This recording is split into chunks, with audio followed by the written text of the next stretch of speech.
Chapter 10 and Song 10 Summary. Philosophy now aims to show Boethius where true happiness is located. Since the Most High God is the source of all things, he is good. Also, he must have perfect good, otherwise something else must possess it and be higher than him. Further, this implies that he must be in himself the highest good, because otherwise he must either have obtained it from elsewhere, and so someone else would be preeminent, or it must be logically distinct from him, but then someone else must have combined goodness with God, and such a person would be God. If it is distinct, it cannot be identical with him, and so God could not be the highest good, which would be sacrilegious to imagine about the Most High God. And since the highest good is happiness, God must be happiness itself, for two perfect highest goods cannot exist together. What results from this is the truth that people can only become happy if they attain divinity, if they attain union with him. Further, although happiness is composed of many parts, they are not separate like limbs of a body, but are all identical. The good is the sum total of everything people desire. Thus, happiness and the good are identical. This means that, combined with the previous conclusion, God himself, in his substance, is the highest good. Chapter 10. Since you have now seen the form of the imperfect good, and of the perfect as well, I think that I should show you next where you can find perfect happiness.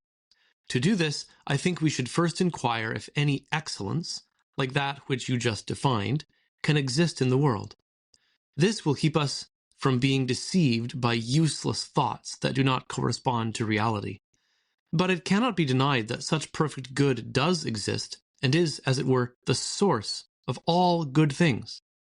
For everything that we describe as imperfect is called imperfect because it lacks some perfection.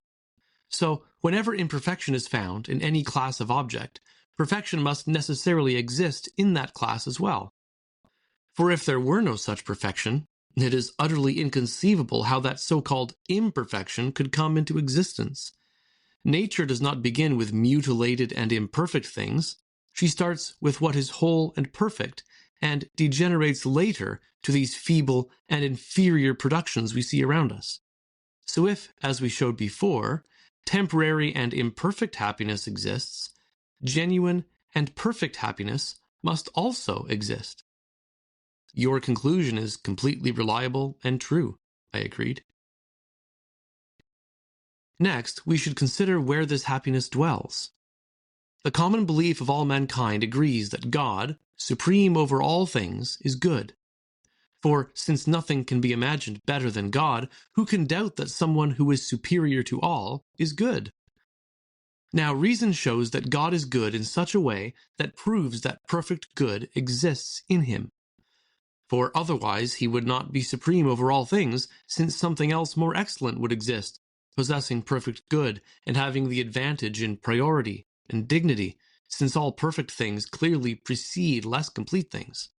So, lest we fall into an infinite series of assertions, we must acknowledge that the supreme God is full of supreme and perfect good.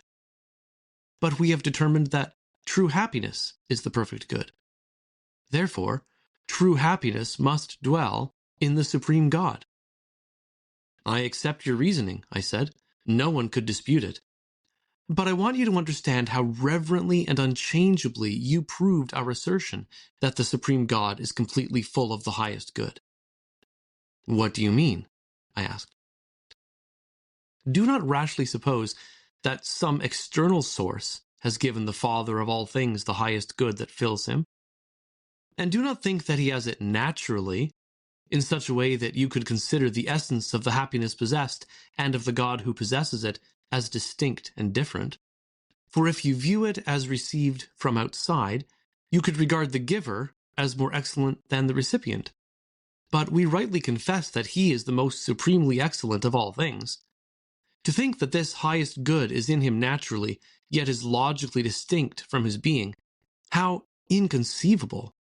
For if God is the creator of all things, what power outside him existed before creation to join goodness to him?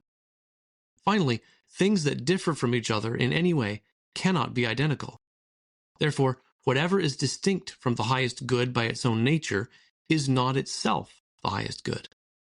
But to think so would blaspheme the one whom, obviously, nothing can surpass in excellence. For nothing in this world can be better in its nature than its source. Therefore, on the truest ground of reason, I conclude that the source of all things is, in its own essence, the highest good. Perfectly put, I nodded. But we have already admitted that the highest good is happiness.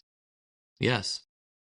Then, she reasoned, we must confess that God is happiness itself. Yes, I admitted. I cannot refute your arguments, and I see clearly that this is a necessary inference from them.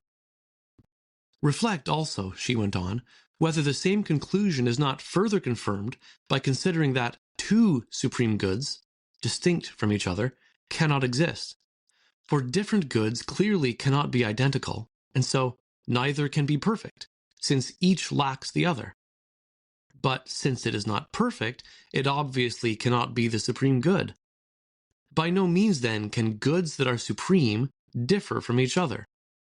But we have concluded that both happiness and God are the supreme good. Therefore, the highest God must also necessarily be supreme happiness itself. No conclusion, I stated, could be truer to fact, nor more soundly reasoned out, nor more worthy of God. Then further, she continued, just as those who study geometry like to draw inferences from their demonstrations, which they name deductions, I too will give you a corollary. Consider it a gift. For since people become happy by acquiring happiness, and since happiness is divinity itself, they must become happy by acquiring divinity. But as people become just by acquiring justice, and wise by acquiring wisdom, so in the same way by acquiring divinity, they must necessarily become divine. So every happy man is God. And though God is one by nature, yet nothing can stop many from being gods by participating in that divine nature. A beautiful and precious conclusion, I marveled, whether you call it a deduction or a corollary. And yet, she continued, it is not even a little more beautiful than something that reason persuades us to add. What is that? I wondered. This. Since happiness includes many things, should we view them as individual limbs of the body of happiness, as it were? Or does any one of them constitute the full essence of happiness, with all the rest included within it? Can you clarify by telling me more about the things themselves? We judge happiness to be good, do we not?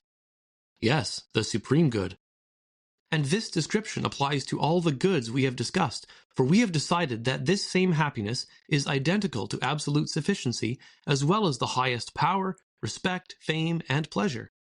If that is the case, should we view all these goods, sufficiency, power, and the rest, as limbs of happiness? Or are they attached under the good, which is their head and crown? I understand the problem, but I want to hear how you would solve it. Well, then, here's my solution. If all these were limbs of the body of happiness, each would differ from all the others. For the nature of parts is that, although distinct from each other, they compose one body. But we have proved that they are all the same. Therefore, they cannot possibly be limbs, otherwise happiness would seem like a body made of one limb, which is impossible. There can be no doubt as to that, I said, but I am impatient to hear what is left. Why, all the other goods must be relative to the good. For people seek sufficiency because they believe it is good, and the same with power, because they believe it is good. You can argue the same about respect, fame, and pleasure. Good, then, is the sum and source of all desirable things. No one would desire something that does not have any good in itself, either in reality or in appearance. On the other hand, people even desire things that by nature are not good, as if they were truly good, if they seem to be so. And so they rightly believe that goodness is the sum and hinge and cause of all desirable things. Now, you desire other things because of what you desire most. For example, if anyone wants to take up horse riding for the sake of his health, he only wants to ride because he wants to be healthy. Since, then, people seek all things for the sake of the good, it is not things they are seeking, but the good itself.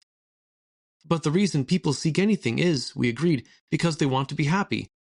So it appears that happiness is all that people really seek. So it is transparently clear that the essence of absolute good and of happiness is one and the same. I cannot see how anyone can disagree with these conclusions. But we have also proved that God and true happiness are one and the same. Yes, I agreed. Then we can also safely conclude that God's essence is found in the good itself, and nowhere else. Song 10, The True Light. Come and hear, all you whose minds lust with fragrant fetters binds, lust to painful chains compelling earthbound souls that are his dwelling. Here shall be your labor's close, here your haven of repose. Come, to your one refuge press, wide it stands to all distress. Not the glint of yellow gold down a river's current rolled, not the desert's golden sands, nor in far-off scorching lands all the radiant gems that hide under the Indus River's tide, emerald green and glistening white, can enlighten our weak sight. But they rather leave the mind in its native darkness, blind. For the fairest beams they shed in earth's lowest depths were fed, but the splendor that supplies strength and vigor to the skies, and the universe directs, dark and ruined souls rejects.